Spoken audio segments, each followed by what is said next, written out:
I'm here at the Massachusetts Statehouse, once dubbed the hub of the universe by Oliver Wendell Holmes in his 1858 book, The Autocrat of the Breakfast Table. Home to state politics and the office of the governor in one of the country's most progressive states, there is a distinct lack of diversity here on Beacon Hill. Deval Patrick was the only person of color to be elected to a statewide office since 1972. And while progress is being made in mayoral and city council races across the state, the legislature still has a diversity problem. I spoke with two people who worked in this building about how they got elected and how they think future generations can help build a more diverse coalition in Massachusetts politics. Of the legislature's 200 representatives, 8 are Hispanic, 5 are Black, and 5 are Asian.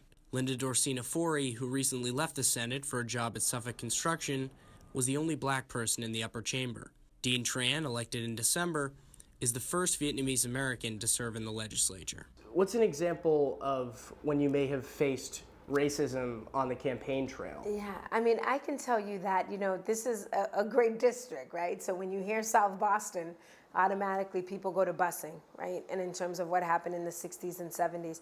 And that's part of our history, and we can't go away, really push that aside. But I can tell you South Boston's an incredible community, very diverse. Have people come out in my face and said like racial slur, that's not happened to me.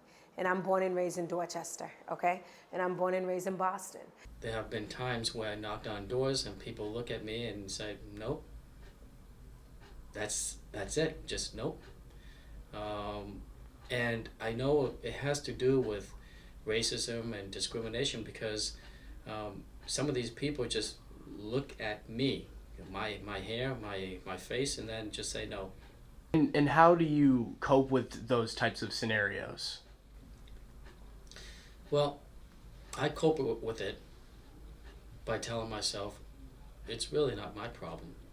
It's that person's problem.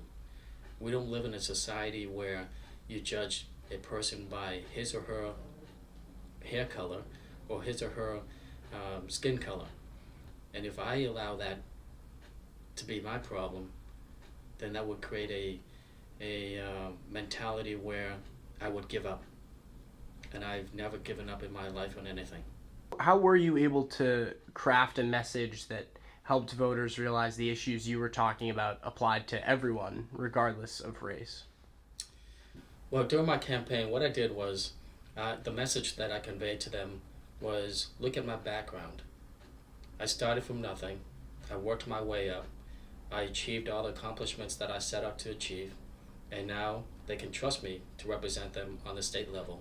For us, it was around coalition building and around a partnership and really knocking on doors to let people know, here really to listen to people's issues and concerns. I am a Black woman.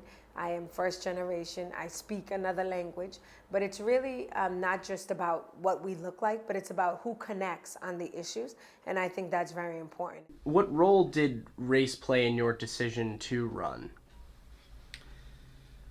It played a pretty big role because I looked at the historical data from the district that I came from, as well as when I look at the representation of the state senate at the Statehouse. Those were the reasons why I decided to run. I wanted to make a difference. I want people to know that if they work hard, they can achieve what they want to achieve, and their goal is not unachievable. And then next generations can do much better and maybe not endure what I have endured throughout my life. Through your time serving both in the House and the Senate through those 13 years, how do you think the environment surrounding race in Massachusetts has evolved in that time? I gotta tell you, I think we gotta do better. I mean, I don't think it's necessarily has evolved much, right? If you look at the whole state, right? It's just like business. If you have businesses that are representative of different ethnic and cultural groups and diversity, women and gender, the whole nine, it's gonna be a stronger business in the end because diverse ideas are critical. So in terms of getting those diverse voices at the table, the lack of diversity at the Statehouse is well documented. How do you move forward and make progress in that area? Yeah, I mean, it is. We have a lot of work to do. I think that there are amazing organizations that are encouraging more people of color to run for office, because sometimes it takes a lot, right, to just make that decision. And for women in particular, studies have shown you have to ask us at least 7 times to run for office until we do it. 7 times, like, geez. The other piece is also the voting piece, right? That us as communities of color, not just coming out when it's presidential elections, but to vote every time. And it is discouraging, no doubt, when you look at years and decades of neglect or, investments not coming into people's communities where people feel discouraged. And so we want to let folks know, do not be discouraged.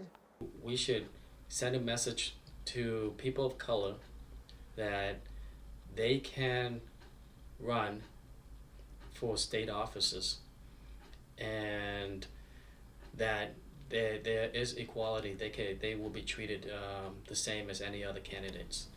On every election cycle, there is a very small number of people of color running for these offices, and we should look at that and ask ourselves, why? Why do you think that is? Maybe because people of color are discouraged.